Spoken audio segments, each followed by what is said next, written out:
it's badass. He's like he's in the top lineage of Hungar, which goes all the way back to the Shaolin Temple.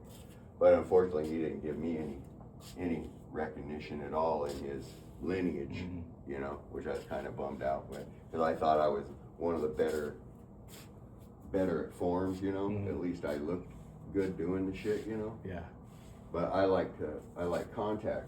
I like the contact part of it, so I was always trying to do spar. I like the sparring part of it better, And then I got tired of going there, so that's when I started going to the boxing gym, and found out that shit didn't work for real fighting, Interesting. So. And what kind of fighting was the last time you went and reffed in China? They were just.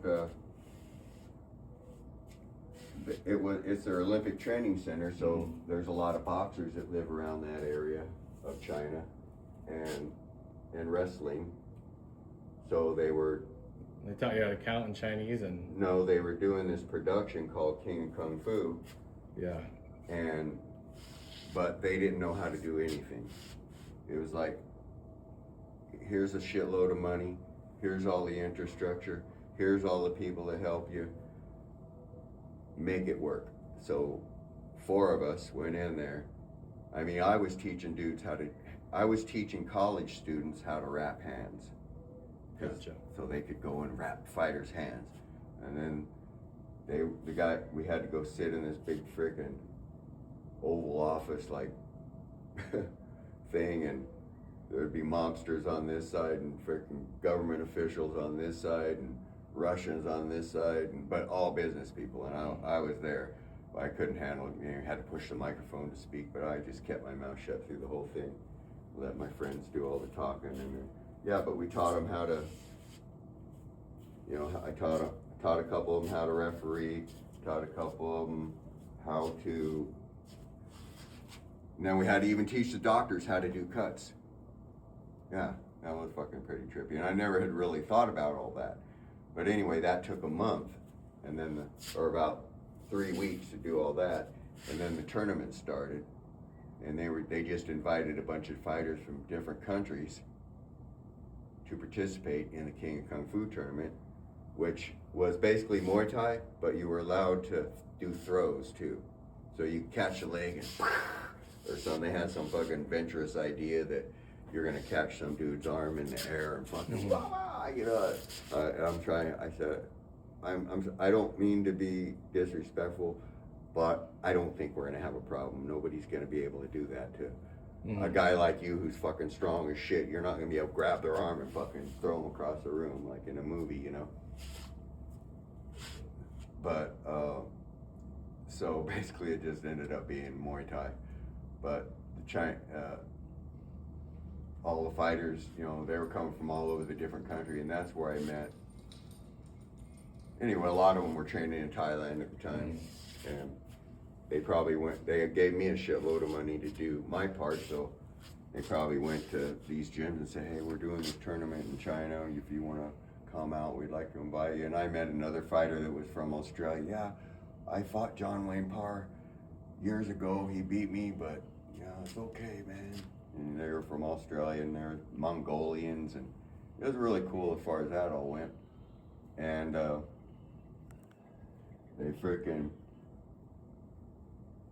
they had all these stupid rules that were really going to be hard to enforce, and I tried to tell them, you can't just put these limitations on a fighter, especially when they've been doing it all this time, or now they can do something that it's just never gonna work.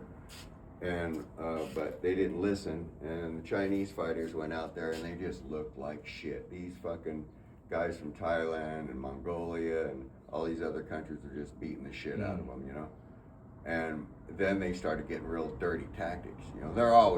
Chinese have always been real dirty fighters. They'll kick you in the balls, they'll frickin' hit you while you're down. It's some kind of fucking stupid shit that makes you have to get involved. So one of their fighters did some fucking shenanigans over and over, so I took a couple points from him. And then another fighter did some shenanigans, and it was just a fucking pain in the ass to them. And that's when my interpreter said, oh yeah, they love you and they hate you because you're the only one that can speak Chinese, but you're the only one who take a point. They call you the Silverhead Destroyer. But I never saw that. Nobody else ever told me that. Just my interpreter had mentioned that on the broadcast, you know. They just said on the broadcast, they said,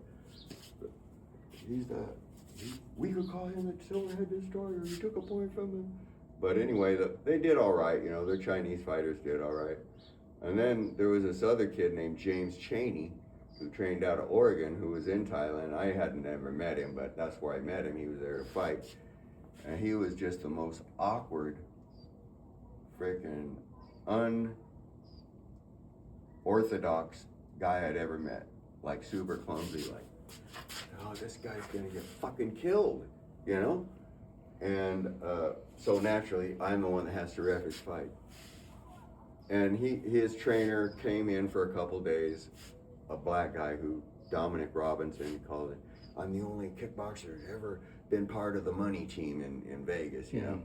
And he flies in and then flies out and leaves his kid here alone. And that's the only American there. I'm saying, man, what, that's fucked up, but I can't hang with him because I'm an official. And so he was basically on his own. Didn't even have nobody to spar with that I know of. And anyway, then I had to ref his first fight. And for some reason, he's completely different. You ever watch, what was his name called?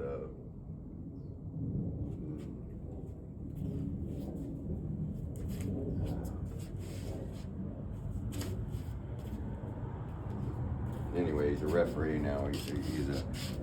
Anyway, he was just like one of these kind of guys, you know? Yeah. And just like, but he went in the fight, and every fucking thing he threw landed. Yeah. It's like the dude couldn't block it. He fought some good fighters.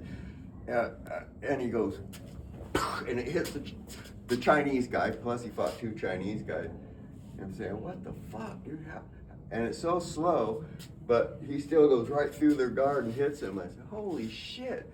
Anyway, he won his first 3 fights, which would just amaze me. I was so fucking proud of him, I couldn't believe it.